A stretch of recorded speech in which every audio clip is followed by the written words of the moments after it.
This is Kelly Wentworth from Survivor San Juan del Sur, and you're about to listen to one of my favorite sources for all things Survivor. This is Survivor Talk with D&D. So find your flint, grab a bag of rice, and all your fishing gear, and let the bartering begin. Take it away, D&D. Hello, everybody. Welcome to the show. I am Dwayne, and with me is my co-host, David. Hi, David. Hi, David. I was waiting for you to say hi, David. Yeah, I'm sorry. I totally messed all that up. And we're just two best friends talking about the show we love, Survivor. Tonight is an interesting night for us. I was at a baseball game until very late and almost didn't get done. And then, David, you're not at home. Why don't you explain to everybody where you are and why you sound like you're in a tin can? How could you tell I wasn't at home? I am in Cape May, New Jersey for a boot camp Coast Guard graduation for my nephew. Awesome. So, yeah, took a ferry over here. I posted a pic on our Facebook group to let you know that as soon as the boat arrived, we'd be arriving over here. So we're here finally. So you're in your hotel room, and you kicked your wife out so you could podcast. Not yet, but soon. Oh, she's still in there? Yeah. Tell her not to walk behind the camera. Yeah, really. Or in front of the camera. I got a wall behind me, so I should be safe. Oh, okay. Now, just since we're not in our normal setup. What in the world are you talking about? Yeah. Since we're not in our normal setup, on your local audio recording on QuickTime, is it using what phone? That is a great question. Uses... It's using the built-in with high quality. That's fine. So that's good. All right. Wonderful. Well, we want to say thank you to 3 new D&D patrons, Dusty Siverston, Sandy Kane, and Laurie Stiegel. And because of them, David, on our next live broadcast, will be wearing a Dallas Cowboys hat, which he hates the Dallas Cowboys, which is why they all gave money so willingly. David, that is why. And then yes. Also, if you are a D&D patron, you have the opportunity to already watch the never going to be released video of us recording Super 8, the Movie Talk with D&D podcast. I hopefully will be editing that to an audio podcast tonight or tomorrow. But those who are D&D patrons already have a link to where they can watch it, us recording it, which was rather interesting. So we had a really good time. Zach called me today and thanked me again for letting him be on the show. And I was like, you're welcome, Zach. So anyway. So we are live on our website as we are every Thursday night. We're starting a half hour later tonight. My apologies to everybody. But as you know, we are having some issues with where we are and how we're getting it all going. People are in our time watching Twitter, hashtag STWDD on Twitter to get your thoughts on the air. Or if you're watching on YouTube or Google, you can simply leave a comment and it will show up right here on my computer screen and you can get on the show. All right. We do have on our website, stwdd.com, 2 Survivor blogs. You need to read them. I'm sure they're going to be good this week. So, all right. I believe there's no Mikko's challenge this week. Am I correct? As far as I know. As far as I know. Yep. But we have quite a bit of feedback. So we're going to talk through this episode quickly and get to the feedback. David, I am sacrificing a lot to watch this to do this with you tonight. Not as much as you are, but my son came home tonight with his buddy and they found an old abandoned house with red rum written on the wall. And I said, guys, you're idiots. And they said, we want to watch The Shining. And I said, okay. So we started The Shining, and then I'm downstairs. I so badly want to be up there watching it with them, especially since they hate scary movies. They are in for a shock. Go back to the part where they found an old abandoned house. Why are they looking at old abandoned houses?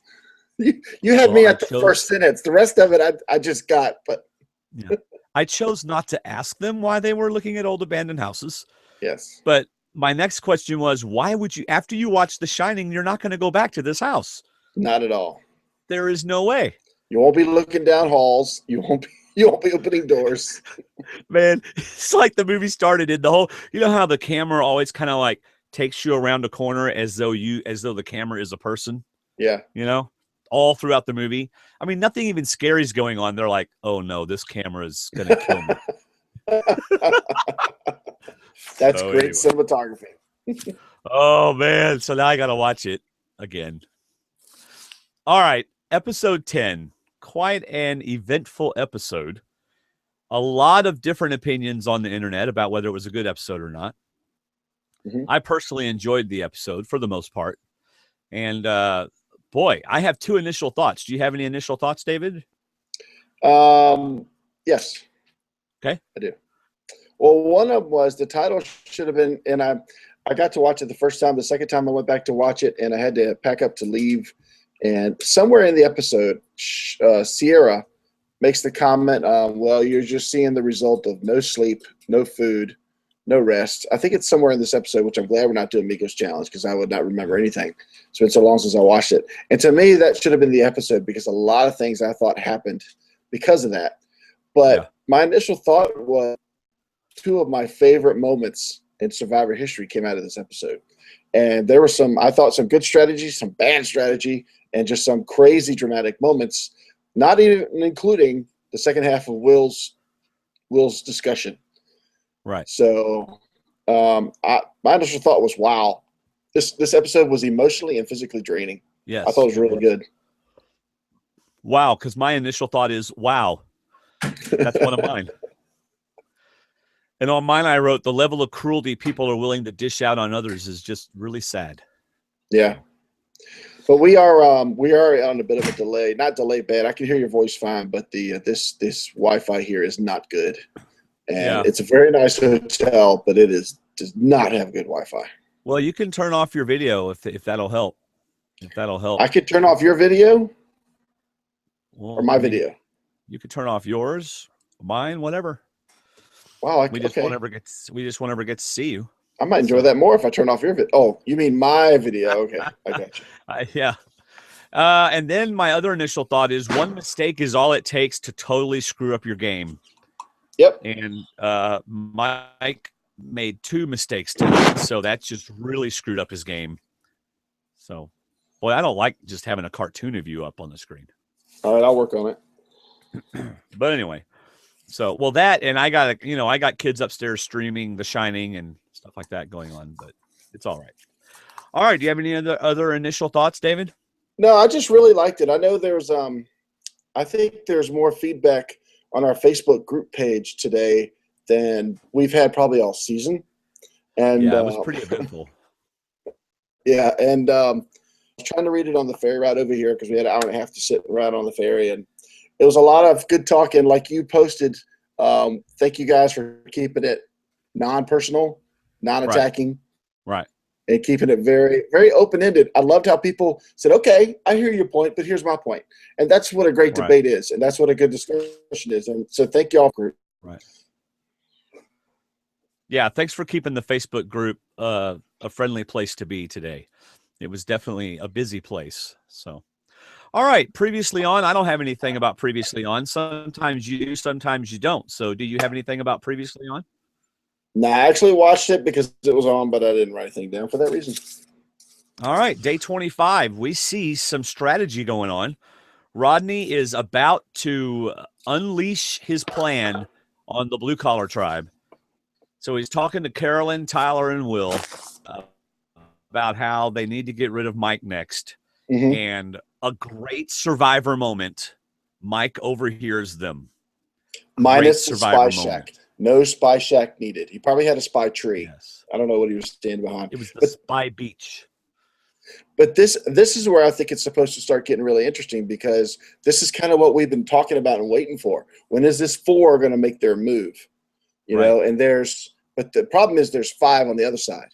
So was this too early for the 4 to jump? But yeah, love this moment because it's almost like the camera was so on Mike. It was so different. You almost weren't sure if he was listening. Mike kind of had a face like, what's Mike looking at? What's he listening to? But then they actually revealed that he's picking up on. That was great. I love picking up secret information. Yep. Now, what they said was, well, one thing I like, Tyler was saying, okay, well, now that's something we can think about. Let's pause it there, and we'll come back to it later. Because because like you said, they need 5. Right. And they have 4. So, but anyway, so there you go. Mike, we get a confessional. They are coming for my head.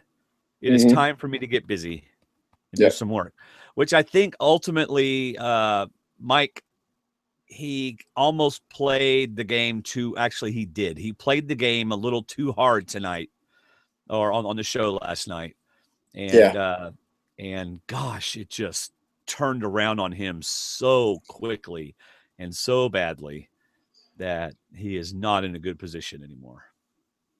I got the feeling after this very first short segment, we're not even at the introduction yet, but we get a secret alliance talking about making their move.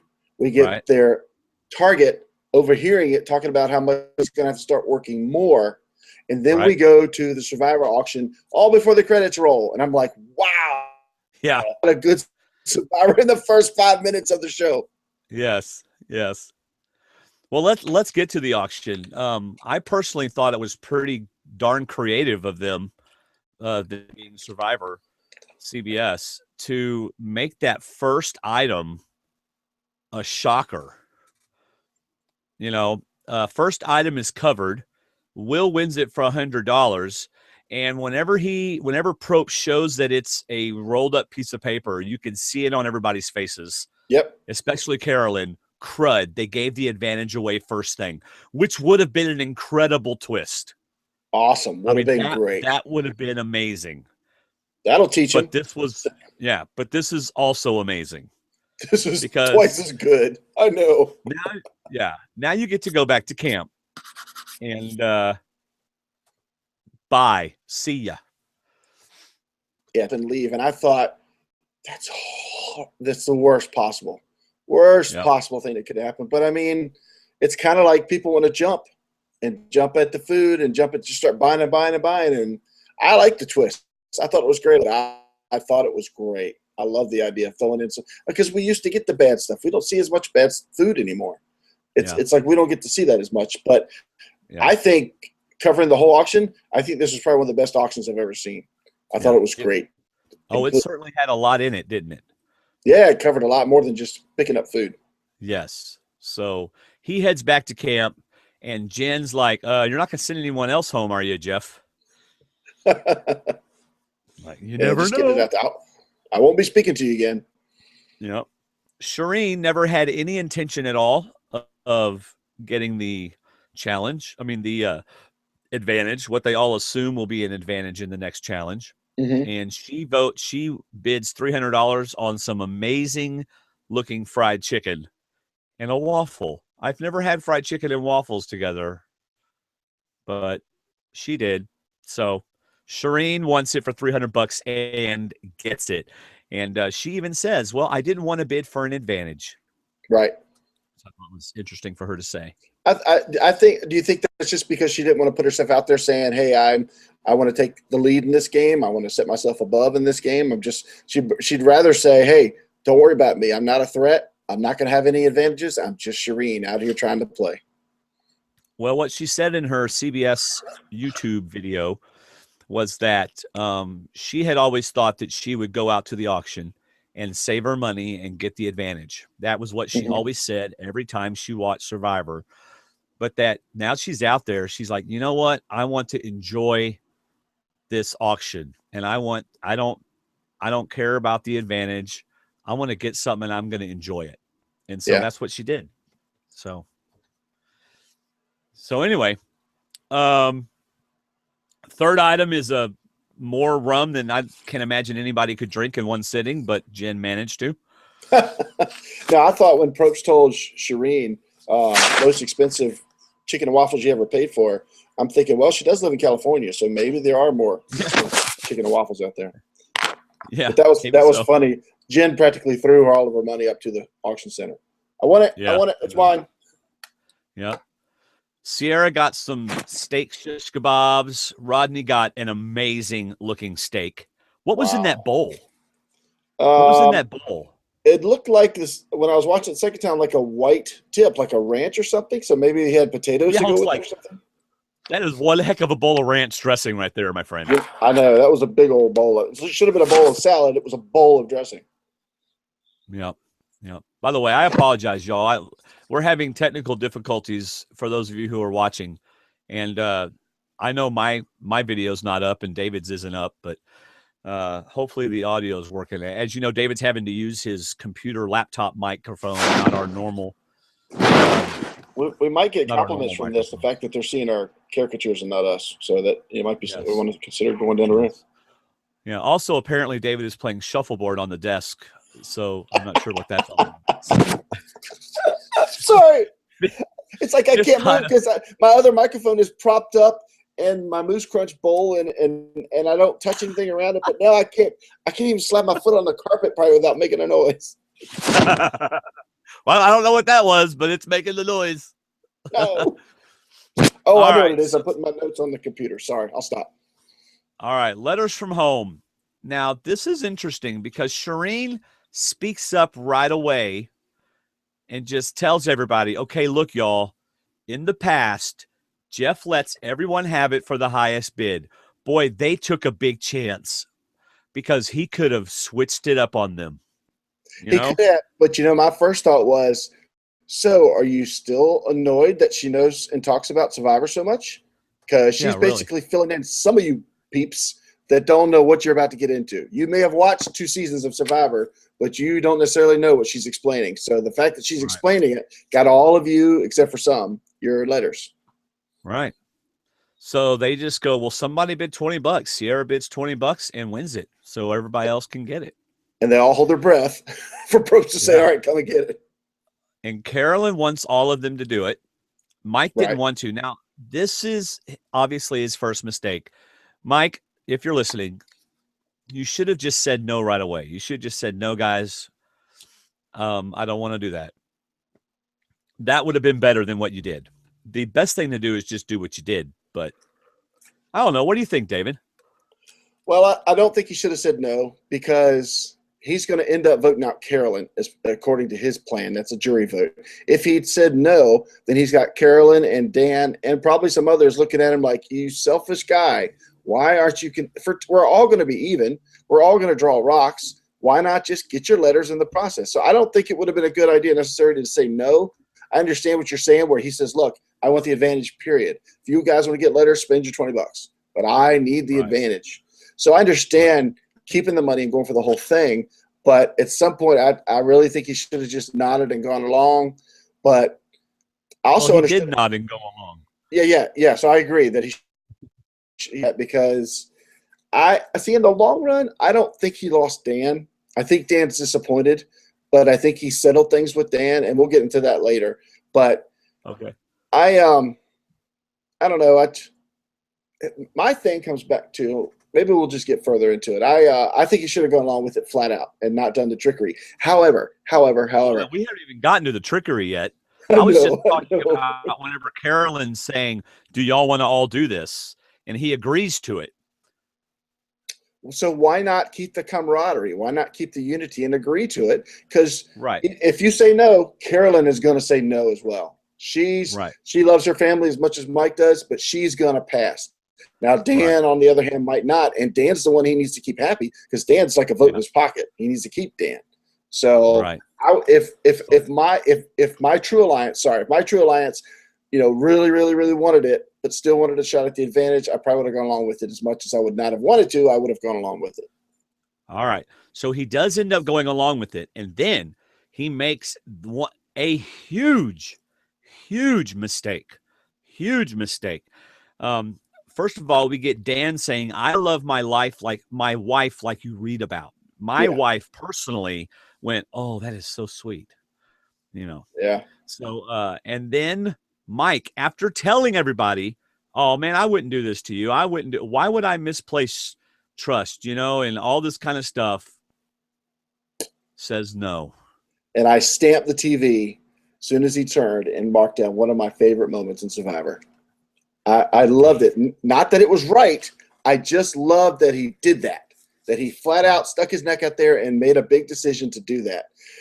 And then we get commercial. Unless there's something else you want to talk about. Right. Well, and then, okay, commercial. And then we come back. Carolyn wants to give hers back.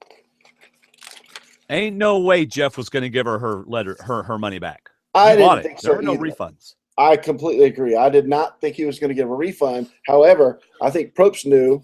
Hold on, my screen just went dark. So, okay. Oh, I know what Probst knew. Yeah, Probst knew that was going to affect Mike. So he wasn't going to say anything until he was probably asked. But if Mike had asked, hey, does she get a refund? That would have been even worse. Yeah. Because that means he's only doing his move to get good favor back with them. That's right. So Jeff does what Jeff does well and just sits back and lets it play out.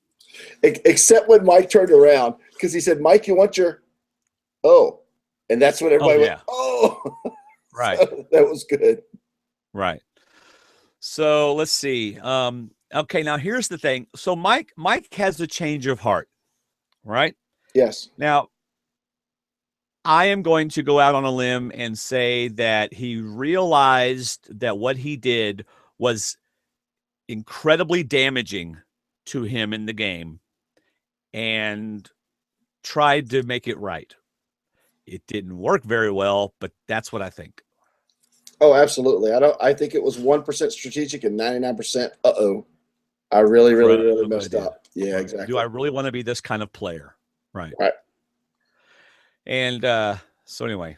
Oh, by the way, Mike says, so much for your trust, Mike. I mean, Dan says that. Right, exactly. And Mike. Mike says, that had to hurt. Oh, yeah. Gosh, that had to hurt like a knife coming from his close friend, Dan. Yeah. Well, he just said to Dan, why would I misplace trust? Man, dude. And to me, when he turned, I'm thinking, that's somebody putting the game above everything else that's going on for these past, 23 days, 24 days, the game above everything else. And I thought, but as soon as he walked back and people started turning, I started counting people. I'm like, I wonder if it's too soon. I mean, he explains later why he may have done it, but at the same time, he's risking so much more for that one chance, for a chance at immunity. It doesn't mean you're going to get immunity if that's even what it is. Right. So Carolyn, Dan, and Mike draw rocks, and Dan gets the advantage. Dan. Yay, Dan. Good job, Dan. Not that you had to do anything for it, but good job. Right. All right, let's go back to camp. Well, let's go back to Will at camp. Yes. He walks up, and there's a clue on a stick. And this is what made this the best auction. This made this the best auction because of this. They might as well have just put a box on the sand because, I mean, it's like, oh, look, they're going to build a house over there. Oh, no, maybe I'm supposed to dig right there. But I think that was the whole idea. Yeah, what's the red X over the red stick with the red string on the stick? What does that mean? Right. Why are the producers yelling at me that the tribe is already on its way back and I need to hurry up? That's what I was thinking. And somebody's telling him, start moving. You got to start moving because they're about done. Yeah. So he decides to do a fun and nice thing and share all the food with the tribe. Which always goes over well every season of Survivor. that was my first. I always go back to Dawn. Was it Dawn and Brenda from Caramoan? When I think it was Brenda that chose Dawn, or Dawn that chose Brenda, and then they gave it up to the rest of the tribe, and it didn't do nothing. Yep. It didn't do anything. And I always hear these former survivors say, good deeds get you nothing in Survivor. Yeah. So I'm thinking, oh man, yeah. Right. To top it off. No one's going to believe you anyway. Well, apparently some of them do, but there's always mistrust in the game of Survivor. So even if you give them those three things, they're going to be like, that's all you, are you sure? I mean, everyone's going to be thinking, did he have something else? It would have been better if he just got back to camp, had the stuff hidden and left it there and just said, yeah, I got nothing.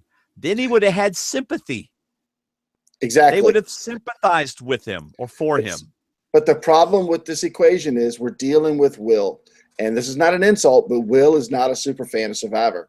And in my opinion, he was on a bad curve to make this play because he just didn't know the results well enough of what could happen. When Mike does something, when Tony did something, he thought of 15 different things that would happen. And I think Mike is similar. Mike has just jumped to some bad decisions here this last episode. But when Tony did stuff, he would look at the 15 different decisions that would come with it, and then he'd make the decision to move. And that's why he got so far and so well. But Will is at a disadvantage. He does not know a lot of the past of Survivor, in my opinion. Right. And it was, and it came out even later. Even later, it came out against him. So So the Tri-Mates come back, and he wants to show what a grandiose thing he has done for everybody. What a nice thing, which again, as we've already said, lasts for about 5 minutes. And then at the next tribal council, if they want you gone, you're still going home. Exactly. So I disagree. I think it was a bad move to begin with. And I think it's also a bad move to think that everybody's just going to assume that you're being Mr. Nice Guy when we're playing a game. So I'm with you on that it was a bad move. I give him a little slack because I just don't think he knew. I don't think he knew enough to know what could happen if he did this. Right. Like you said, he's a nice enough guy at that point that he thinks, wow, these guys are going to like me. You know, it's better to give than receive. Maybe this will get me some brownie points is what he's thinking. Right. No. Nobody gives you anything in Survivor, so you shouldn't give them anything either. No. Now, here's where we have Mike thinking too hard. Mike, you just needed to step back. And, of course, you have to understand, in my estimation, he's reacting to the fact that he knows he royally screwed up at the auction, right? And he's wanting to redeem himself. The problem is, Mike, you picked the wrong time to do it. Yeah, I think wrong time. Yeah, when I went back the second time, I almost didn't catch it the first time, but he pulled Sierra aside and told her. He pulled Dan aside and told him, and he said, "I'm about to blow this thing up." And I wonder, just to wonder, because we know what lockdown is, and we've told all of our listener friends what lockdown is. They can't speak once they walk off the scene of the auction. They are mute until they get back to camp. Right. And I wonder, as soon as that lockdown was lifted, the grumbling started. I can't believe we almost didn't get these letters. I can't believe Mike did something like that, whether it's to Mike or not. And to me, I wonder, this is just a guess. I don't know. I wonder if Mike heard this and said, I got to quell this right now. I got to solve this. And he might have gotten bad looks from Sierra and Dan and felt enough to tell them personally. But I wonder if he wanted to quell the fire that was starting amongst the rest and say, look, you guys can start, because they would have been trying to set fires as well. They would, like Rodney did later on, they would have been trying to start little arguments that would have got Mike in trouble. And Mike just decided, hey, the best way to put this fire out is to point out why I did it exactly, because you four know why I did it, and I'm going to show you for it. So I'm not trying to excuse what he did, because I agree it was probably the worst time to do it. But at the same time, I wonder if he had heard grumblings as soon as they walked in and figured, you know what, I better do it now before it gets worse. Because Mike, the difference for me between Mike and later Will is that when Mike realized what he did wrong, he apologized as quickly as possible. And this is something I firmly believe in, because I have shot my mouth off more than I should. I have said things I wished I hadn't. And the best thing for me to do, I've learned, is to walk right back and apologize. And Mike did that with the letters, and he's going to do it in a few minutes at the end of this argument. And I just think, to me, that's somebody that realizes what they did and wants to amend it quickly instead of walking away and say, oh, I'll apologize later. You know, I took that as high points from Mike. Okay, I'm trying to process everything that you said. I'm sorry. I disagree, or I do not believe the scenario that you are putting forth is what happened. Okay. I think everybody came back and was, after they ate their food from Will, only because he was making them, because I think what they really wanted to do was just sit down and read the letters. I think they wanted to be out of game mode and just read the letters. And I think that Mike was so freaked out by what he did and so concerned about saving face and so concerned about getting all the attention off of him for what he did, that he didn't assess the situation well and jumped right into it. He was the only one, in my estimation, that wasn't thinking about, I can't wait to read these letters. His mind was still on the game, but everybody else's mind was on those letters. That is what I think happened. So I think it was a mistake for Mike to do it right then. So, I agree that it was a mistake. I just wonder if he thought what he jumped at was what he thought was the right time. But no, I agree with you. We can leave it at that. I agree. All right, just a second. Just a second. My apologies, everybody. Trying to get something worked out. Okay. All right. So Mike playing too hard. Don't blow it up at camp before people getting ready to read letters. He was scared. Okay, good.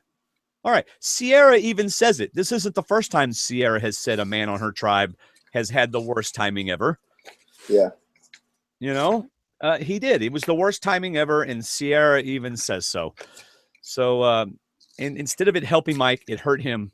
And like you said, he realized his mistake and apologized. But unfortunately, on a game like Survivor, if you give people a reason to put you on the outside, they're gonna put you on the outside. And Rodney takes this and uses it masterfully. I mean, I can't believe I used masterfully and Rodney in the same sentence, but think about it. Based on our preseason, we didn't think Rodney was going to do anything right. But Rodney right now used what Mike did and manipulated the situation because he's the one that got it to a level where it was really big. He took that molehill and made a mountain out of it, right? Mm-hmm. At Mike's expense. And then afterwards, he goes around and talks to people when they're emotionally weak and emotionally vulnerable and gets them to admit that what Mike did was horrible. Rodney used Mike's mistake against him masterfully, in my opinion. Yeah, I definitely give him credit for that.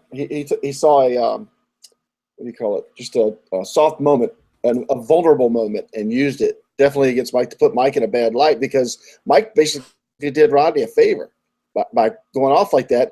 And at this point, I don't think Dan and Sierra really see that Rodney has flipped. I don't get the impression that they believe Mike that Rodney's flipped because even Dan kind of argues that you're crazy. And then Rodney's coming back saying, look what the guy just did. He almost turned on us. He even says he almost cost you those letters. No, he didn't almost cost you letters. You could have got the letters anyway. But he almost cost you the advantage is what he should have said. But, yeah, Rodney did really well. And to me, Rodney may not know all the strategy of Survivor, but he knows of staying in the game and not staying in the game. And I think he's doing that well. He's learned from his Joaquin boot, and he's trying to keep those four people together so they can go even further. And Mike just gave him the window to work with Dan and Sierra. Yeah. Well, Rodney may not know Survivor, but he knows how to manipulate people and he knows how to read a situation. And so you're agreeing with what I said or adding to us? Because that's what I said. He doesn't know Survivor strategy, but he knows social game. Good. Oh, okay. Yeah. Sorry, I'm distracted. Somebody on Twitter is saying they can't find us, but there's several people watching us, so I'm not really sure why this person can't. Because I'm not. Anyway, hold on. I apologize, audience, for this moment of brain freeze. And I've lost it. I've lost what I was going to say. Dadgummit. Crud. Do you have any idea what I was going to say, David? No, because you're kind of breaking up a little bit as you talk, but I'm picking up what you said. Somebody's looking for us and can't find us. Yeah, but before that, I was going to say something about the whole situation. So Rodney takes advantage. Oh, Mike, see the way I think it happened. They didn't show us everything, obviously, but if I were to guess of what happened at camp, I would guess that Mike calls Rodney out, and Mike doesn't raise his voice and get like really mad and in your face, right? Right. But I think what happened was Rodney said, "Oh man, I'm going to use this," and he raised the whole level of the discussion to make it appear that Mike has blown this all up and done all this before we're going to read our letters, when in reality, Rodney took what Mike said and threw it back at him and made it big. And again, that's what I think happened. Yeah, we're starting to repeat each other because I completely. Oh, okay. I'm sorry. That Rodney used it against him. Yeah, because exactly. If Mike had maybe waited, I mean, hindsight's 20/20, but if Mike had waited and gotten Dan and Sierra separate, he might have been able to convince them one-on-one. But Mike standing up almost is like crying the sky is falling. Like, guys, I know we still got 2 more people to knock out, and Shireen and Jen, but Rodney's already flipping. He's already flipping on us. And Rodney, what? We're trying to read letters here, Mike. We all want to cry and read from family, and you're talking about me, brother. It's me. It's Rodney. What are you talking about? and you're right. Way, man. In fact, Rodney getting more upset even sold it more that Rodney's disappointed that Mike would think that he flipped. So that was good. I agree with you. Rodney played that really, really well. Yeah. And it's funny because the next scene is Rodney saying, "Well, Mike was exactly right, but I gotta use this against him." Yes. And then Dan's like, "Rodney, man, you're right. I love him. Mike was so bad to us. I love my wife so much that I can't believe Mike did this to me, Rodney." And Rodney's going, "Oh yeah. I'm here for you, bro. I'm here for you, bro." Yeah, man. I can't believe that's like the worst thing anyone's ever done in the world. Right there. Don't you agree? Yeah, Rodney, I agree. I agree, Rodney. All right. Advantage. Dan gets the advantage. And if anybody's going to get the advantage. But hey, did you know what it is? It's a Survivor set of steak knives. I mean, it was the perfect box. Sorry, go ahead. If anybody's going to get the advantage. There you go. If anybody's going to get an advantage, let's let it be the guy that has the greatest facial expressions. You know what I mean? I wonder because I started thinking about it, and when I was watching that the second time, I thought, what if I opened this and read it? And to be honest, I think I would be speechless. I think I would start thinking about when to use it, how to use it, who would I tell, who I don't tell anyone. And I wonder if they said, look, no matter what it is, Dan, verbalize your reaction.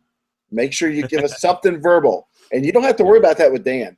Dan's going to give you something verbal. But it was a great reaction. I love this excitement. And I love this twist. I really, really love this twist. In fact, before we get further, there was almost 2 twists in this game because later in the game, we offer an advantage to one player to get them further in the game. Why wasn't Will's reward at the auction an advantage to get him further in the game? He had enough private rations to get him further in the game.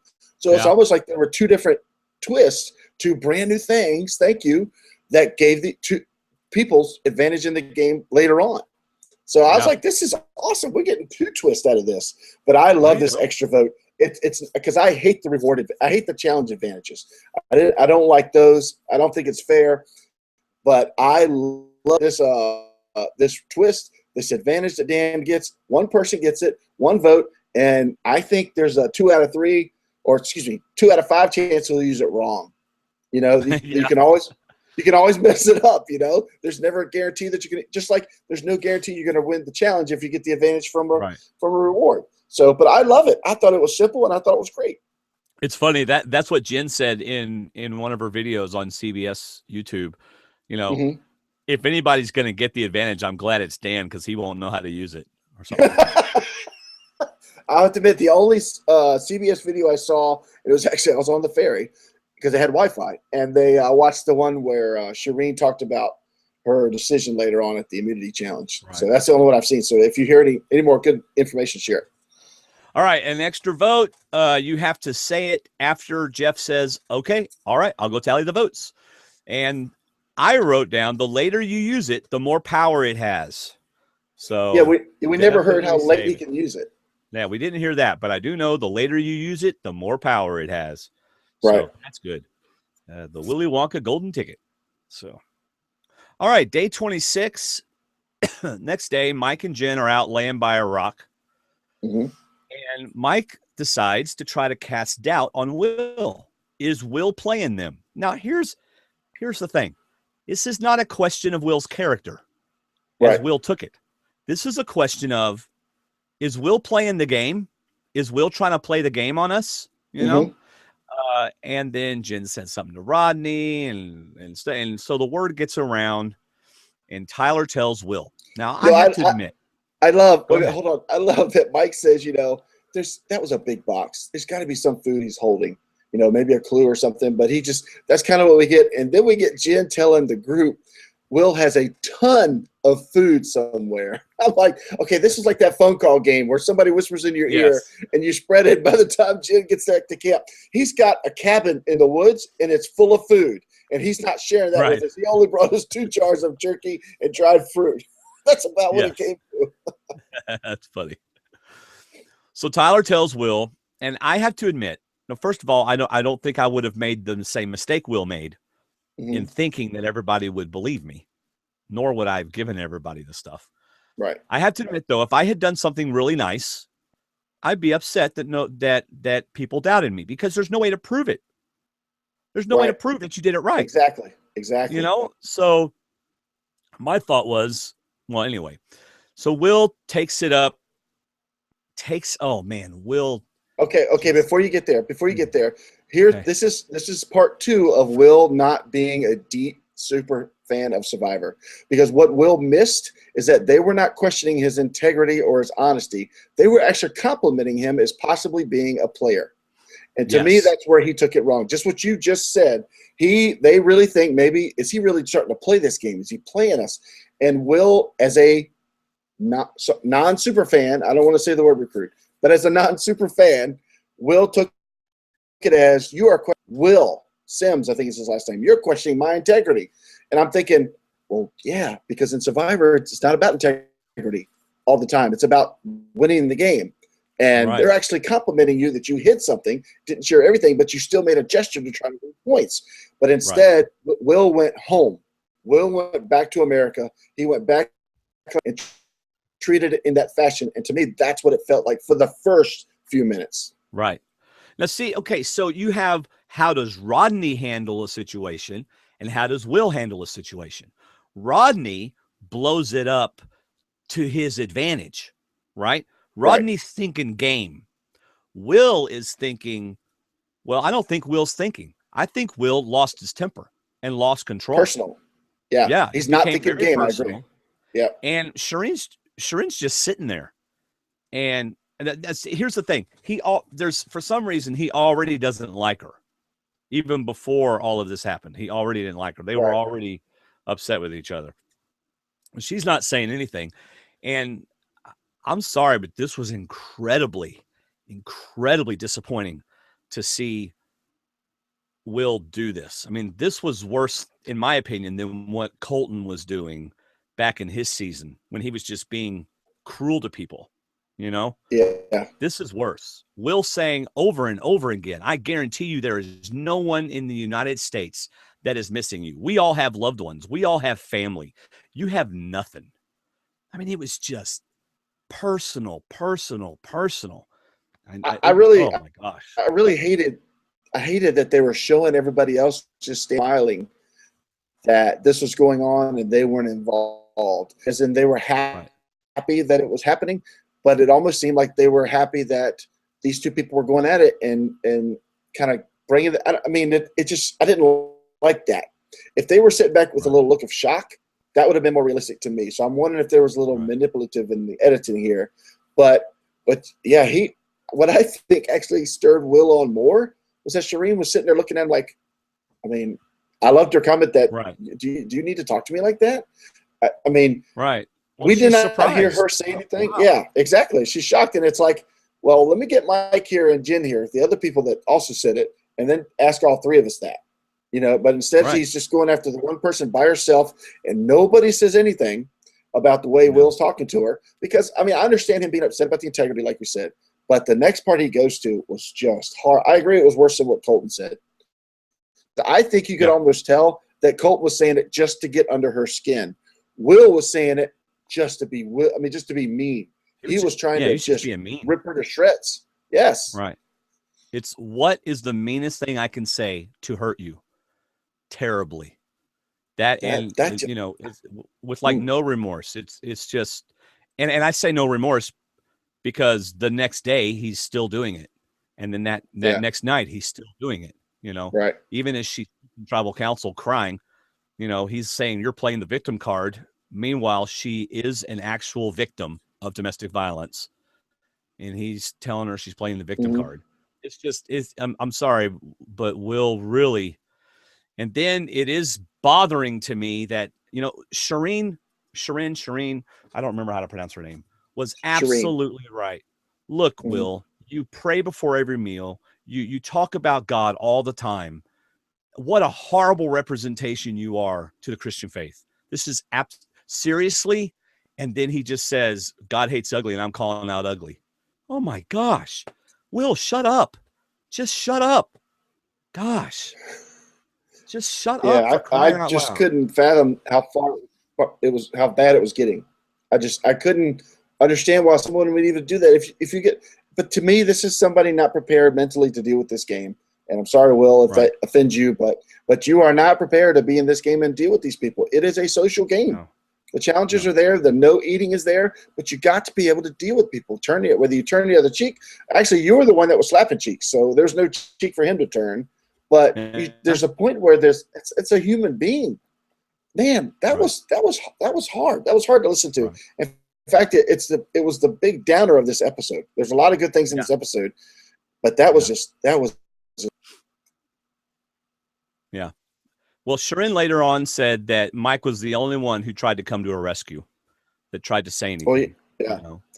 And so what happens? Then Will turns on Mike. Then Will attacks him. I know. Will attacks him. Will was in a very volatile mood. Yeah. I mean, maybe everyone's just scared to say anything because he'd go off on him.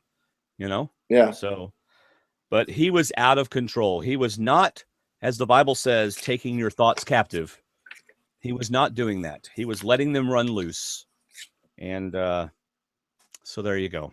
Very sad. Very sad. Let's go to the Immunity Challenge, day 27. Oh, by the way, I do want to say one more thing. There was a little bit of debate on our website, on our Facebook group. Well, she started it. She had it coming. I'm sorry, but He Hit Me First doesn't work with my wife's 3-year-old class, and it doesn't work here. Okay? Just because someone else does something to you does not make what you do to them, whether it's just as bad or worse, justified. It does not. It absolutely does not. So if more people in this world would show mercy and show grace to people and not feel like they have a right to retaliate every time someone does something to them. Do what? Sorry, I'm getting on a soapbox. What'd you say? I'm sorry. We're going slow and fast with our volume, but I'm trying to think of how she started it from the conversation that she and Jen and Mike had. From what I saw, Jen's the one that came over and said something. So even if she did start something, even if she was part of a strategy, it was to try and get under Will's skin. So what? Where he took it is because in the military, they get in your face, they scream at you, they yell at you in boot camp because they want to see you. They want to put you in a pressured situation and see how you deal. Will failed miserably. I can't see who would want to reward him now, but I can see people wanting to take him to the end. So all right. So what Will? We get to the immunity challenge, and Probst asks how everybody's doing, and Will, not good. Not good, Probst. I thought two things. I thought one, he realized what he did and he's ready to walk away. He's ready to quit. No. And then I thought, well, then maybe, you know what? He's thought about it. He slept on it. It's the next day, maybe he's ready to everybody, to Shireen. He doesn't have to apologize for them questioning his integrity and getting upset. But he needs to apologize for where he went. I'm hoping somebody pulled him aside and said, dude, did you hear what you said? But we get neither. Go ahead. No, I want my letter. And can I bargain for my letter? And Probst is going, wait a second. I didn't think y'all saw last season.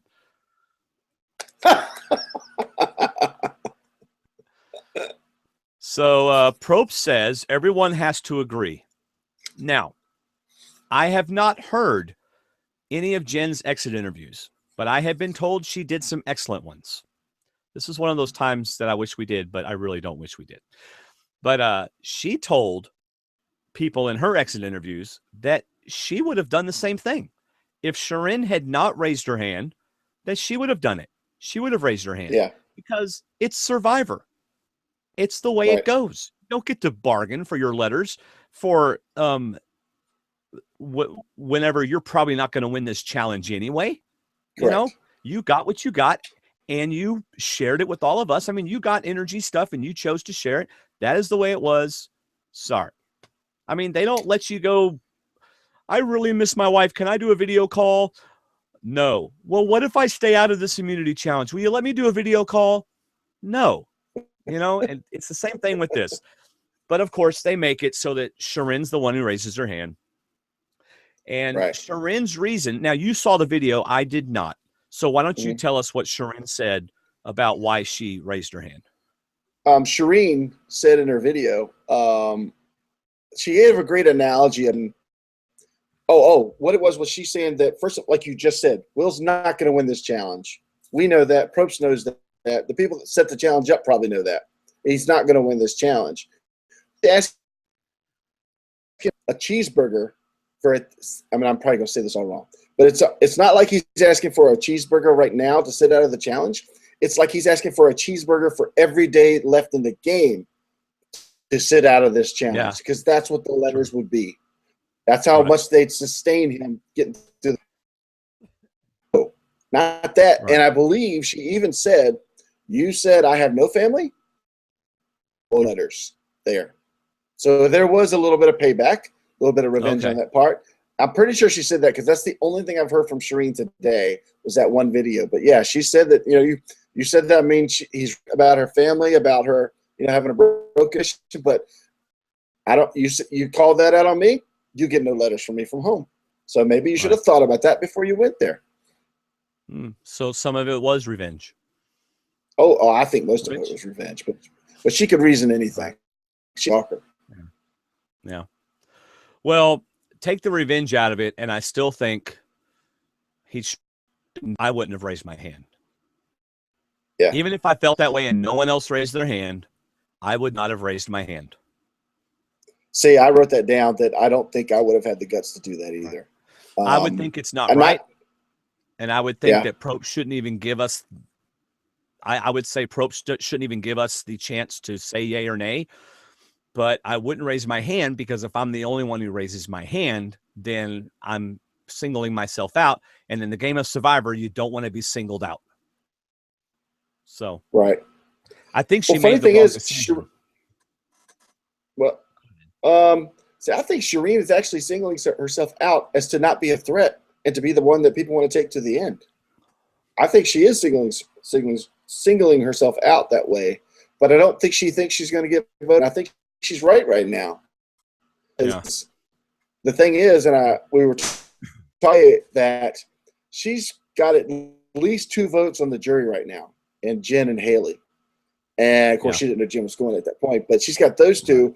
And if they spend enough time with Joe telling him what just happened, that could be 3. If she gets 1 or 2 more, she puts a wrench in somebody else's plans. She could win if she gets to the final. But I think they still see her as somebody to take that nobody's going to vote for. I don't think Jen or Haley would vote for anybody else but Shireen right now. But I don't think they would. So, and if that means if Joe gets on the Shireen bandwagon, that's 3 people in favor of Shireen already at Ponderosa who are going to get more people one at a time.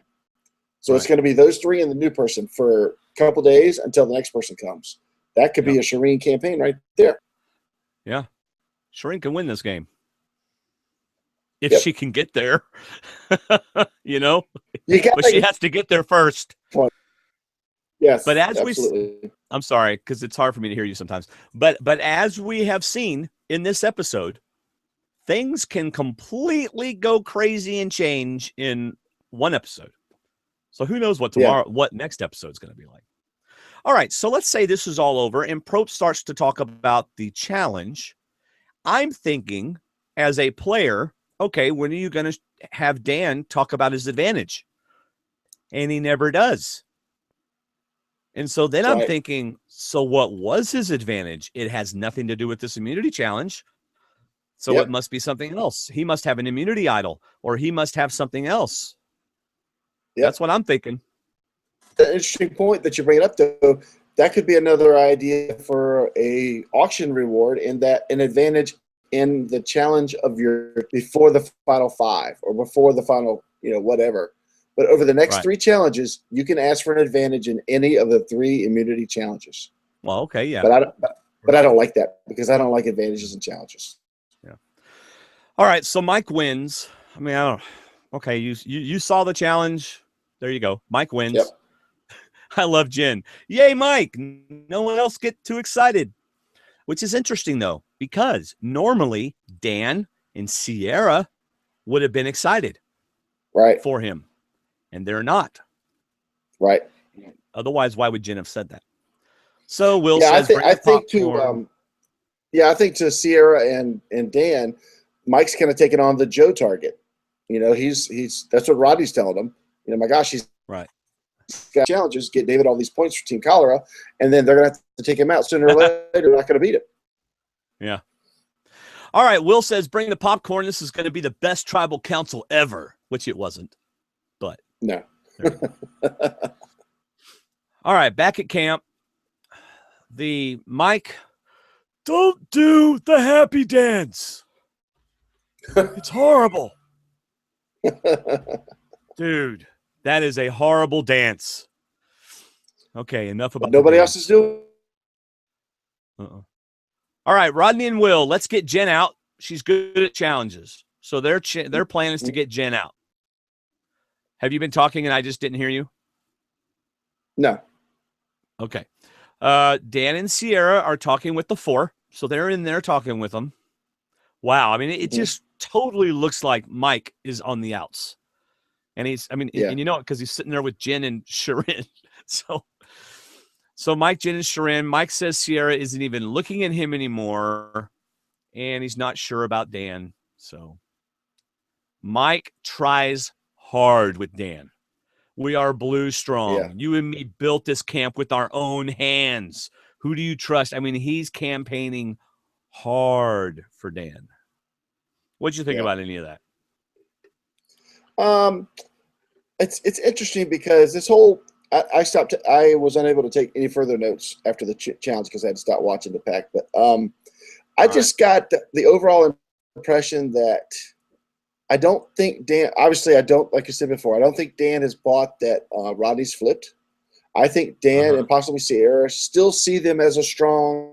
Is it 7? Yeah, 4 plus Dan, Sierra, and Mike. Dan still sees this like, why are you thinking about now? You know, did Mike even mention voting out Carolyn? Because that was the plan of the 3. I don't think he did. I don't remember him mentioning Carolyn to Dan. But to me, it makes sense to Dan because Dan's like, Rodney's got everything straight. You know, we're all fine. We're all good. Let's just keep getting them off, bagongiing them. So I didn't really feel like Mike had flipped to the other side. I think the vote even showed that. But wait, Mike. People have been mentioning on. I wrote a few comments where Mike flipped. You know, why did he flip to the lesser group? I don't necessarily think Mike flipped. In fact, I don't think Mike has lost his relationship with Dan. I think they're still close. I just feel like the edit was trying to flip thing, and maybe Jen even said, "Look, if they're going to vote split between me and Shireen, then keep Shireen do more damage because I'm ready to go." Right. Yeah. Oh, she was. I think that's part of why. Yeah, I agree. Yeah. So, I mean, that was good. After the immunity challenge, let me just say one more thing. After the immunity challenge, I felt like it was editing trying too hard to make us think there was some chance that Jen wasn't going home. So, any speculation that we might have had that this whole quitting thing on Jen's part was a strategy to make people want to keep her? Ponderosa videos. Yeah, Haley's like, you know, it kind of bugs me that she's so happy to be here and that, you know, she's here after me when I really wanted to be in the game, you know, and she really didn't, you know, I mean, not bad enough so that there's bad blood there, but just her and Joe, Haley and Joe are having to deal with the fact that, you know, Jen was like super pumped to be there. But you know what? I think you're right. I think that Jen probably told Shireen and Mike, look, y'all go ahead and vote for me so that there's no split. We don't want to take a chance of Shireen going home. I don't want to be here anymore. I mean, that's the only thing I can think of. And then Mike is just hoping that something will change before next episode. Yeah. But let's keep Shireen in the game. So, yeah. Dan, man, Tyler's talking to Dan, and Dan's tearing up Look, I've had enough. I'm about to make wait. I've had enough. I don't want to do all this stuff. It's my decision. It affects my game. All this kind of stuff. And then poor Dan. I'm about to make $1 million decision or $1 million mistake. Those are not exclusive. You are making $1 million decision. Okay, that is one thing you are doing. You may also be making $1 million mistake. It's not either or. But anyway, I thought that was kind of funny. I felt bad for Dan too. I'm like, is there like 8 people standing over him right now? He's trying to do something down there, sitting on the ground, and they're like, "What are you gonna do? What are you gonna do? What's your vote? Yeah, I'm just trying to kill this fish. Yeah. You want this fish or not? So, all right, tribal council. Will, one day later, still very mad. It'd be great if he'd have finished that by saying, "It's just steak knives. There is nothing. Yes. There was nothing in the box." Yes. Stop bothering me. And I can use them on you. That's right. That's the advantage. That's the advantage, is I get to stab one of you? Is that what you said? No. Well, yeah, that's the advantage. You said I get to use them on you. Yes. All right. Will says, "How dare you question me?" And I thought, dude, it's a game. We've already discussed this. If anything, it was a compliment. Yeah. Yes. Again, this was so uncomfortable. And he even says she's playing the victim, an actual victim of domestic violence. And he is, man. And then she goes, he attacked me personally. He said this, and this. And he goes, well, it's true. Oh, my gosh. Oh, my gosh. Yeah. I was still waiting for him. I don't know. Apology coming ever during the season. I haven't seen anything on Twitter. I don't even, last week, Dan made a stupid comment in a confessional, not even mean-spirited, but joking around. And he tried to apologize and stuff, and he got raked over the coals by the social media. I don't know what's going on with Will. I haven't looked on social media. But I don't know if he's trying to apologize or what. But, oh, my gosh. Man. All right. Mike calls out the 4, right? These are the 4, and this is what's going on. And then Rodney calls out Mike for what he did at the auction. Right? Yep. And then Shireen says, I think it's 4 plus 2 versus 3, not 6 versus 3, which is a very good point. Yes. Very, very good, because just reminding Dan, and you're not any higher with them. In fact, you're less. Right. With us, you're still 4. With them, you're 5 and 6. Right. All right, Dan. It's Dan really makes a very good quote here. It's not just getting to the end of the game; it's how you get there and who you put over there. Right. Which really should be more of and how you put people over there, but it's how you get there. So, very good point, Mr. Dan. He's tired. He can say whatever. Yes. All right. So we get to the voting, and Jen's going home, and she's like, play nice, everybody. I'm going to go get drunk. So, and she's probably hoping that Joe and Haley haven't become connected, because I think she likes Joe. She's probably like, get me out there quickly. Yeah. She lost 1/5 of a pound, I think. Really? Yeah. Oh, wow. See, I was going to watch the Ponderosa video right after we signed off. Yeah. So, all right, y'all. That was the episode. Now we're going to get to feedback. And unless you want to really briefly. That means it's like she gained weight while she was out there and only lost I know. I know. I was watching the end of the episode just a few minutes ago, and my son and his friend are upstairs, and Nathan goes, Joshua goes, she is a very attractive woman. And I said, okay. Your dad's sitting right here, but okay. So anyway. All right. Do you have the email document up on your computer, David? Yes, I do. Okay. Our first feedback is from Brandon Bryce, and David will be reading Brandon Bryce. Guys, this episode is another horrible example of bad human behavior. Why do we have to keep seeing Dan, Rodney, and now Will act like fools?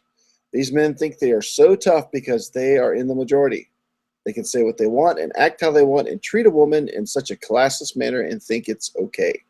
I was horrified, not only in the way Will was saying such vile and hateful things, but there were people watching it and doing nothing about it. How can you have Tyler, who is married, not stop Will's attack? You have a wife. You didn't want to watch Shireen naked because you are married, but you stood and allowed a grown man to attack a woman. I wonder how Tyler would feel watching his wife get attacked and knowing no one did anything to stop it. You are a punk and a clown. Oh, and Sierra and Carolyn are just as guilty, and I'm disgusted by them. They are women. What happened to women protecting women from men? Carolyn is 51 years old, and she allowed Will to attack Shireen and didn't break it up. She is disgusting. Would she ever let her husband talk to her like that? Would she let anyone talk to her children like how Will attacked Shireen? Sierra is just as guilty for not saying anything. Will, I can't stand him. You are just a pawn in this game. You are a follower and a fool. Just because other people say they didn't like Shireen, you felt like you needed to be cruel and talk about her family. Did he even think that his family is watching this and that his wife and children are watching this? I don't care how tired and hungry and angry you are. No one deserves to be talked to that way. Will is married, and he would never want anyone speaking to his wife in that way. That is why karma exists, and I'm glad Shireen didn't let him get a letter. I'm glad Mike had the guts to step up and take Shireen out of there from being attacked. It's sad, really, that Joe, Jen, and Haley are all in their 20s, and they have more respect for people and have class than 40-year-old men and a 50-year-old woman. It's nice to know that the future is bright with good people because the present sucks. The only person I'm rooting for is Shireen. I wish Mike all the luck in the world, and everyone else sucks, and I can't wait for them to get off my TV screen. And that's Brandon. There you go. All right. Next we have Tina. Are you still in shock? Wow. I haven't read any of this until just now. I know. That's why I saved it for you. Oh, boy. So you can read it and be like, hey, no, you need to go wash your mouth out with soap now so you can be clean.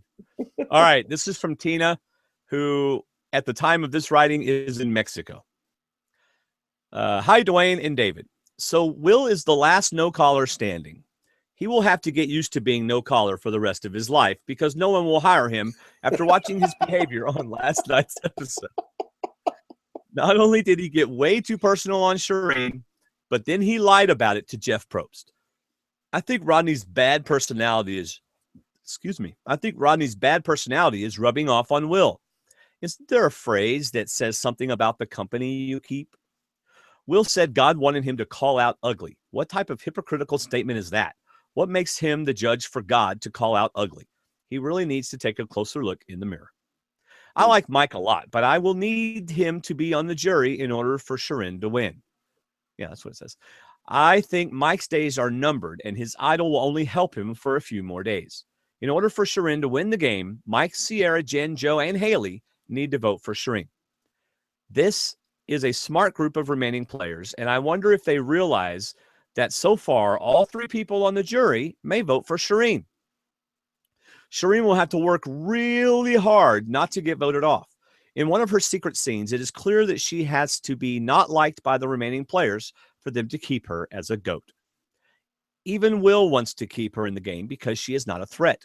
That being said, and he also said, I know, that's to her advantage. Let's keep her in the game so we can make her life miserable. And Shireen be like, do all you want. Because if I'm here, I have a chance. Yeah. Will's like, hey, Rodney, I haven't heard her enough. Let's keep her in the game so I can do it some more.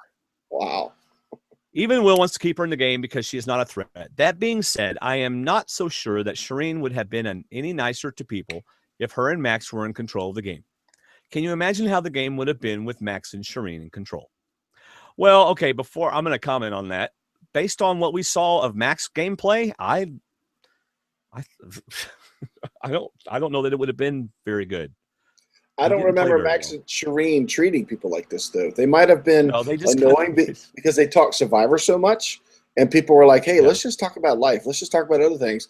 And no, they just want to talk about Survivor. And I could see that being annoying, but I don't see where they were degrading people or they were tearing down people or anything like that. Right. All right. In their post-exit interviews, both Haley and Joe have indicated they would vote for someone who was an underdog type person, someone who was challenged in a tough way during the game. I am thinking this could be Shireen. Tyler is someone I will be watching closely in the future. I don't know much about him, but I could become a fan since Mike is imploding. All the best from your traveling friend Tina in Mexico. All right. Next is Steve Tarantino, and David will be reading this one. Hey guys, love the podcast. I'm Steve, a graphic artist from New York. Steve is the one that puts up our guess what day it is graphic on our Facebook group page. And he also puts up who will be going out this week. So you can look for those usually around Wednesday or Tuesdays. He starts putting those up. Who will be or who did? Yeah, he puts up a who do you guys think is going out this week? And he's got like a blank picture in the middle of the graphic. Right. Yeah, so that's pretty cool. Right. I like the show with the auction. It is very cool to see people bet and get nothing or a stake for Rodney. I didn't like Will getting the note to leave the auction. I know he got food later, but he could have had much more at the auction, right? Yes, that is true. If they kept giving out food. Note to the idol. Still a great twist. Yes. It was still a great twist. Oh, loved it. I loved that twist. And I loved it for him. He got even a bigger reward. So note to the idol. Hold on just a second. You know what would have been even more cool? What? In my opinion? If that first one had been the advantage. All right? Yeah. So then totally unexpected, and now everyone's bidding on everything. And then the very last thing he shows is another rolled up scroll. Well, no, not the very next thing he shows. Somewhere towards the end, he shows a rolled up scroll, and it's the one that says you got to go home. Okay, it would have had to be like the second one or something. Well, it would have been cool if he'd have got to the end and he said the auction's over, and they look at him, they say, hey, it was the first item. Because he doesn't have to tell them what it was because they know Dan got it. He can say, hey, it was the first item.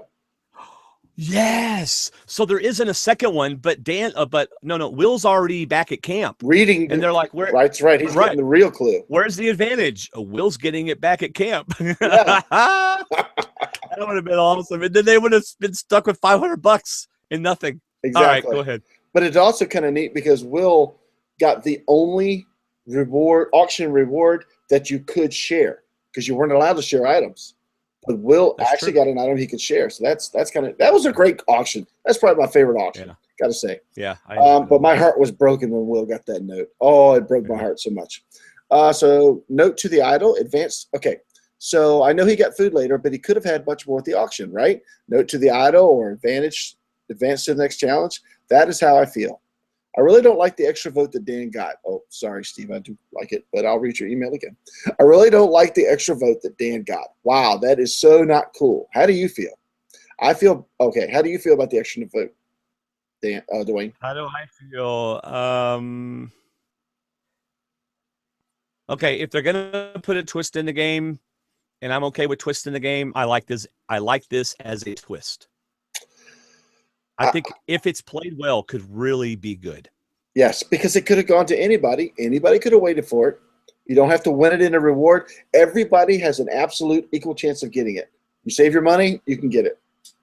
Right. Everybody. So I did like that part of it. And I like that it's only one vote because it could certainly be thrown away by accident or not even used at all. They could vote Dan out next so he can't use the advantage. So let's see. All right. I feel bad for Shireen. From the editing I see, she is not liked at camp, getting yelled at by Will. I don't see him yelling at the other people like Jen, Mike, Carolyn. So happy Shireen put up her hand at the challenge. LOL, nice. Can't see Mike winning every challenge from here on out. I don't see Mike going to the finals. I guess we will see. Thinking back, if Jen walked out at Tribal Council, Joe would still be in this game. What people are saying on Facebook, keep up the great work, guys. Steve, graphic artist. All right. That's interesting because I think Joe probably could have won that challenge too last night. That was very much a Joe-style challenge. Okay, I can hear my son and his friend upstairs at the other end of the house screaming? Freaking! I wish I was up there. All right. Andy Westover, here we go. What a crazy episode that was. I honestly don't know if I liked that episode or not. It had some hallmarks of fun Survivor, such as intrigue and incredibly volatile verbal battles. Yet it still leaves me with kind of an icky feeling for a couple of reasons. One, the pagonging continues, 3 weeks in a row of the boot that the numbers suggest. We may not have predicted these boots, but that was probably more so because we were predicting or anticipating the unexpected, which is what we usually want, rather than what we truly expected.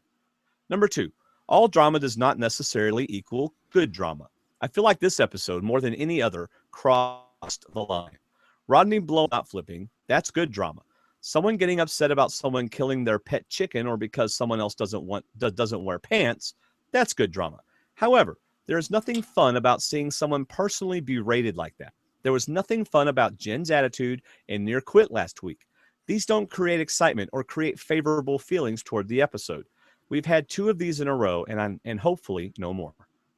After thinking about these things and current bad taste they are leaving in my mouth for the season as a whole, I think that I have made a few determinations for myself. Number 1, I am experiencing the Tony Vlachos effect. When you think about it, there has actually been a lot of interest in this season. During most seasons, it seems like I drudge through the pre-merge and then it gets more fun post-merge.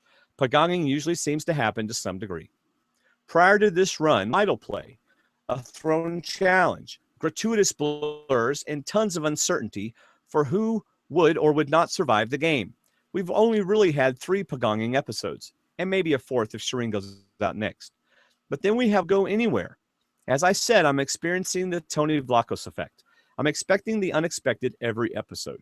I'm expecting someone to flip and do something crazy every episode. This is simply not the norm in the typical non-Vlachos season. In other words, I, along with others like me, just need to settle down and see how it unfolds and enjoy each episode for what it is and how it contributes to the season when it's all said and done. Number 2, I need to remember that each episode is just another chapter in an ongoing story. I don't know where the story is going yet, and I hope it goes well, but I need to trust the editors and see where the story goes, rather than dictating where I think it should go and then being upset when it doesn't happen that way. Most good stories have some form of pain. Experiencing that pain helps us to appreciate the triumph. The return of Han Solo and the explosion of Death Star 1 are not as great if Han doesn't first abandon the rebels for his own selfish reasons. Wait. Han abandons the rebels? What? I haven't seen this. What is he talking about? Go ahead. I'm sorry. Roy Hobbs hitting out the lights to win the pennant isn't as emotional. Shut up. Roy Hobbs hitting out the lights to win the pennant isn't as emotional without his injuries, pain, and the conspiracies against him. Annie Dufresne's escape from Shawshank prison is not so shocking or gratifying if we don't experience the pain, misery of his prison experience and false accusations. Well, don't watch Shawshank Redemption now. Come on, Andy, you got to put movie spoiler notice above this. Yeah, especially when they're 20 years old. Yes, these are some of my favorite movies because they drag you down to rock bottom before the ultimate conquest. This season is ramping up towards something. We just need to wait and see what. Now, I've probably said enough, but I wanted to go ahead and comment on one other unrelated thing from the episode that stood out to me. That is, Darth Vader is Luke's father. No, I'm just kidding. No. That is Mike's abnormally poor social game this week. Most notably, the auction debacle and the blow-up at camp while everyone was reading their letters. Actually, before they were reading their letters, Andy.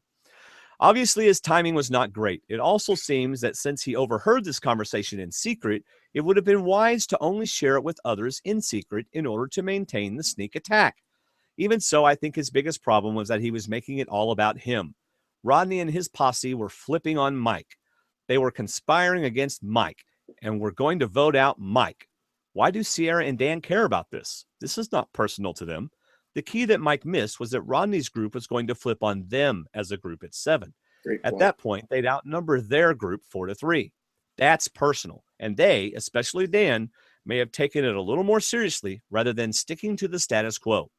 This was a potentially $1 million bit of egocentrism for Mike and a classic Survivor faux pas. Hopefully, he'll be able to rally the troops and get back on course next week. Thanks, guys. Andy Westover, Cameron, Missouri. That's a great point. Yep. It's not always me, it's us. That's right. All right, we have one more feedback. And it is an audio feedback. So I am going to see if I can get it to show up on the screen. Oh, wait, don't do that. There we go. Almost. So this is Will. Wonder Lake again. Hey. So last night I watched Survivor. When it was over, asked me how was Survivor. Sad. And she said, sad? That's a weird response. It was a weird response, but that's how that episode left me. I didn't like it. Certainly didn't love it. It left me sad. So I just have a few things I wanted to talk about this week. Number one, the extra vote. I'm curious to see how this is going to play out. Danimal has an extra vote that he can use at any point in the future, and I'm wondering when and how he's going to use it. He could turn an even number, like 8 or 6, into a classic flip situation, or he could force a tie at an odd number. We'll have to see. Number two, I was very, very disappointed with Mike's play this week. By not paying $20 for his letter from home, he lost trust with his allies. But then he didn't even follow through on it. He ended up in the worst of both worlds. He didn't gain an advantage in the game, and he lost allies. And back at camp, in an effort to try and save face, he decided to start a public fight about the insurrection. Now, obviously, Mike was absolutely right that Rodney has a foursome that's trying to take over the game. But outing that group in front of everybody at the exact moment when people are about to start hearing from their families is the worst thing he could do. He should have taken that information individually to Dan and to Sierra. Had he done that, he might still have control of this game. Number three, the other Will and Shireen fight. This is what really just broke my heart watching it. Other Will took this to a level that was beyond the game. He went out of his way to attack Shireen personally outside the game, telling her that she has no family and nobody loves her, that there's nobody in the United States that cares about her, that he has more people on the island that care about him than Shireen has in her real life. I sincerely hope those things are all false, and that Will knows they're all false. But his using that to hurt her was just despicable. It made me shake my head. It made me very, very sad. And then later in the episode, when somebody asked other Will if they wanted to vote Shireen out, his answer was no, I want to keep her here and torture her. What a jerk. Other Will, you don't deserve the name. Number four, this episode was all about the fracturing of the Blue Alliance. What was going to happen with that 7 that had been riding a pagonging for a while? In the end, technically, nobody flipped. Rodney didn't flip. Tyler and Carolyn didn't flip. Dan didn't flip. Even Mike didn't flip. Mike voted with his alliance to get rid of Jen. By the numbers, there was a lot of talk, but no actual flipping, which I find very, very interesting. Now, it seems like Mike is absolutely on the outs, and we're left with a 6-person alliance, and Mike and Shireen on the outside looking in. I hope that Danimal can see what Rodney is up to and can change things, because at this point, he's Mike and Shireen's only hope. And even with Danimal and his extra vote, they're going to need one more person as well. Yara? Tyler? I don't know. We'll see. But that brings me to my last point, number 5. Jeff Probst told us that this was one of the greatest seasons in history. He told us it was going to go down with heroes versus villains. Well, so far, he is just dead wrong. I enjoyed the pre-merge game very, very much. But the post-merge game has been nothing even close to amazing. It's been a pagonging. Every single week, the person we've expected to go has gone, and alliances have stayed tight. The only exception to that was an idle play. At this point, I wish that I hadn't heard Jeff's pre-season commentary, because I had my hopes up for strategic players, and they just don't seem to be playing strategically. None of them want to rock the boat in any real way. And it looks like it's not going to start now.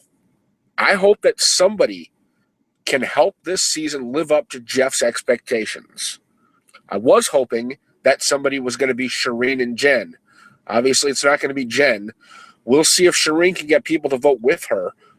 She's really the only one left that I'm rooting for. Like I said, this episode left me sad. Later, peeps. Will at the Giant Ninja.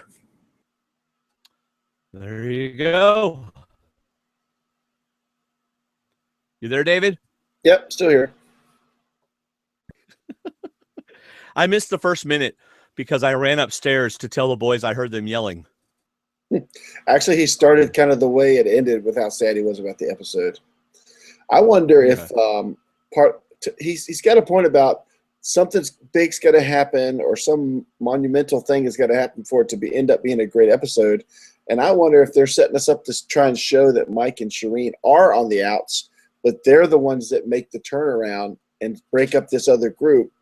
And because they really try to make us believe that Sierra and Dan are completely against Mike and with. Mike even said that he thinks Sierra's flipped, definitely flipped. Yeah. You know, they show so much Dan talking to Rodney. And I wonder if they're trying to say, okay, Mike and Shireen are separated from the rest. They're in trouble. But somehow the two of them make it all the way to the end with one of the others in the final. And that's what makes it great. Otherwise, we just had a straight-on vote, of the group. Yeah. So. Well, what would be cool is if, Dan realizes that Tyler goes through his bag and knows all that stuff, and Dan sticks with Mike and Shireen and gets Sierra to go over with him, plays his extra vote, and they get out Rodney or something like that, or Will or somebody like that. Yeah, or Carolyn, for my point. Should they go after Dan, knowing that he has an extra vote? I mean, they could go right to Sierra and say, hey, has he told you? Because we know about it. He hadn't told you about his extra vote? Wow, there goes Dan's trust. So if they play it that way, that'd be interesting. Yeah, it'll be interesting to see what happens. Well, it is it's a season of Survivor, and I'm enjoying it. So there you go. I am too. So anything else about the episode? No, other than that one hard part to listen to. I thought it was really good. Even bad strategy is still entertaining to watch. We talked about Mike's making some mistakes, but still, I thought it was a really good episode. Right. Really good. Well, y'all really need to go join our Facebook group, facebook.com/groups/Survivor Talk. Lots of great conversation. We do keep it clean. We keep it family friendly. We also pull towards one another. And today was a good example of that.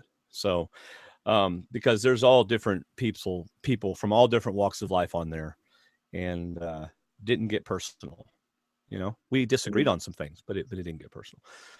So, and then of course, if you like our other podcast, Movie Talk with D&D, check it out. We've done Die Hard, Super 8. It may already be out depending on when you're listening to this.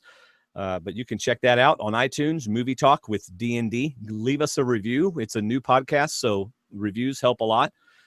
And let's see. Oh, you can join that Facebook group, facebook.com/groups/MTWDD. Buy your Amazon stuff using our links, please. There's a link on our Facebook group, and there's always links on our Amazon page. So, again, thank you for our monthly patrons. Looking forward to the hat, David. Are you going to get a beanie, or are you going to get like a regular baseball hat? Football. Dallas I'm probably going to get whatever I can find. I don't know what I'm going to find yet.